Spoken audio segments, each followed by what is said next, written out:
Behind me, you can see anti-Morsi protesters are starting to gather. By the end of the day, they will have filled up this entire square as this country braces itself for yet another day of mass protest. Now, what these protesters say they want is for President Morsi to resign.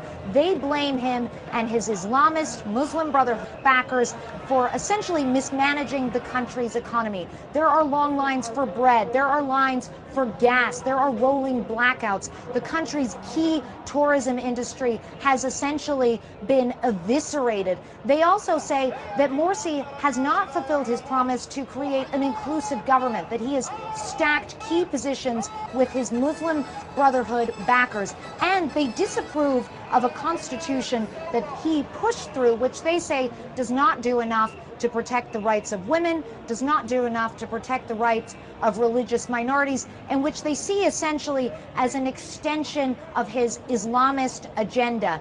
Now, this crowd went nuts yesterday. They erupted into cheers when they heard that the army had issued a 48-hour deadline for Morsi to find a way out of this crisis. They see that as impossible because essentially the opposition does not agree to even sit down and discuss a solution with Morsi. And what many of them are hoping for is that the military will come in and take back power for some type of a military coup. The military has said that it does not have any interest in staging a coup, that it just wants to get both sides to the table to find a way out of the crisis. But with both sides so stubborn and so set in their ways, it's very difficult to see how that will be done within the next 24 hours.